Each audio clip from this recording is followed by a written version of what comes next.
There's a war you're avoiding, not out there, but in here. Pause. A war of choices, of fears, of truths you don't want to face before the arrows fly, before the swords clash. There is always a silent hesitation in the heart. And that is where Arjuna stood, frozen between duty and doubt, a warrior with every weapon in his hand, yet paralyzed by a deeper conflict. Should I fight, or should I walk away? This is not just a tale from ancient India. This is your story, our story.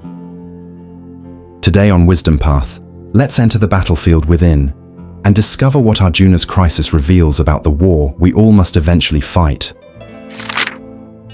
1. The moment before the fight. Arjuna wasn't afraid of dying.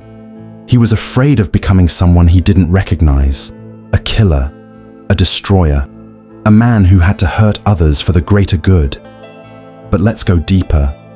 He wasn't afraid of the fight. He was afraid of what the fight would awaken inside him. Sound familiar? You know exactly what you need to do. Have the conversation, leave the comfort zone, end the toxic cycle, begin the unknown, and yet, like Arjuna, you say, I cannot. It's too much. Let me just sit this one out. But sitting out is still a choice, a silent surrender to fear. 2. The enemy isn't always who you think. In the Bhagavad Gita, the enemy wasn't just the people on the other side of the battlefield. It was Arjuna's attachment to them, his identity, his story. We often imagine our enemy as a person, a situation, a failure, but most of the time, it's a narrative we've clung to. I'm not good enough. I'll never change. I have too much to lose.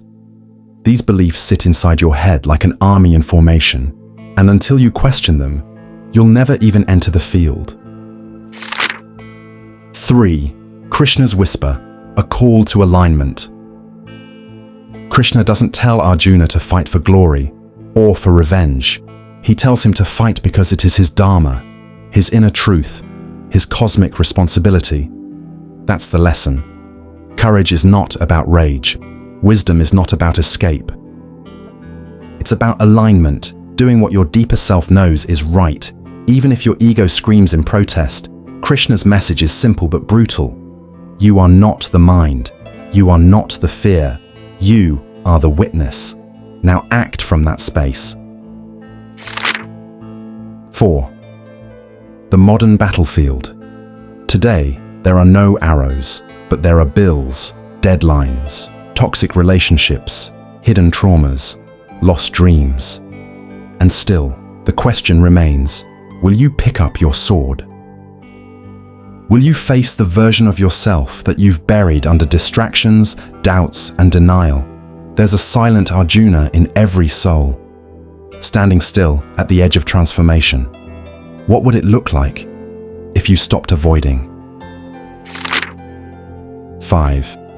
Act without attachment. Here's the Gita's most powerful insight. You have the right to your actions, but not to the results. That means, do the hard thing, not because it's guaranteed to succeed, but because it's the right thing to do. We are not here to manipulate outcomes.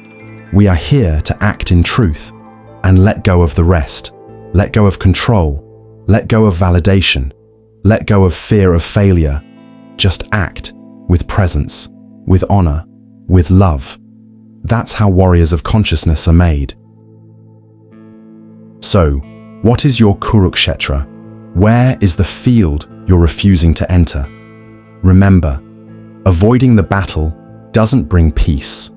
It only delays the pain. But stepping into it, fully, consciously, with purpose, that's where transformation lives. Let Arjuna remind you, the battle within is not against who you are. It's for who you are becoming. This is Wisdom Path. If this message stirred something within you, let it guide you, and if it helped, don't forget to share this path with someone else who's standing at their own battlefield. Until next time, Walk wisely,